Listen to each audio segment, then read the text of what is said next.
אני מאוד מאוד אוהבת את רותם, ורותם היא אחותי. אני חושבת שזו מחשבה אובר פמיניסטית ואובר מתקדמת. לי אין את היכולות האלה להגיד לילדה שלי, תחגגי את הגוף, זה האמת, ואני והיא נתווכח על זה. אני מסכימה למה שהיא אומרת, ואני חושבת שזה מאוד נאור. אני חושבת שיש גיל לכל דבר. לכוון אותם קצת, לא? אנחנו צריכים לכוון אותם. את לא מהירה לה, לא? אני ממש מהירה, כי אני חושבת שזה עניין של גיל. אני כן רוצה לפנות לבת שלי, שתדע איך זה מצטער, מה היא רוצה להיות בעולם. רותם אמרה, אני לא אחראית על הגברים. נכון? ברור, את אחראית על עצמך, ואת אחראית לשמור על עצמך. סליחה, ואת כאימא אחראית לשמור על הבת שלה. אני אתייחס לגבר כמו טורף, ואם אני אלך חשוף אז הוא ייגע בי? זה עלול לקרות. סליחה, וזה עלול לקרות גם אם אני חסודה לגמרי, הרי זה קורה גם בבתים דתיים. נכון. אם את הולכת חשוף, יכולים להטריד אותך? יותר מאם אני לא מדברת רק על מטרידים. אז על מה את מדברת? התוצאה צריכה להיות שכן צריכים להישמר גבולות בין גברים לנשים, נכון? על זה אנחנו מסכימות. יופי, כבר טוב. אבל זה אחריות של הגבר. רגע, מה שאת אומרת ומה שרותם אמרה מאוד מאוד חזק בסרטון,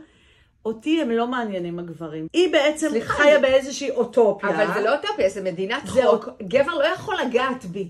מה זה גברים? זה לא קשור אבל לחוק, יש את המציאות. אבל מה זה המציאות? המציאות היא, אני אסתובב בעולם שכולם הם זאבים? אבל יעל, יש גם חוקי טבע, לא הכל זה סטיות. כל מי שכאילו יוצא שם בתגובות נגד הצניעות וזה, אז הם אומרים שאת הצניעות גברים קבעו, כדי לרסן את היצרים שלהם. תראי, אבל אני לא אוהבת... זה לא נכון. שנייה, אני לא אוהבת לבוש חשוף. כי מצוות צניעות במקורה, ביסודה, היא מהתורה, ואת התורה בורא עולם נתן לנו. יש בורא לעולם, הוא ברא אותך, אותי, אותנו אנשים, והוא ברא גם את הגברים. ובטבע יש את יצר המין, והוא חזק היום יותר אפילו מבעבר. תגידי, לנשים אין יצר מין? בוודאי שיש, וצניעות זה גם על נשים, וגם על גברים. אבל אני רוצה להגיד... זה משהו משותף, זה לקחת אחריות משותפת, זה לא שהכל על אנשים.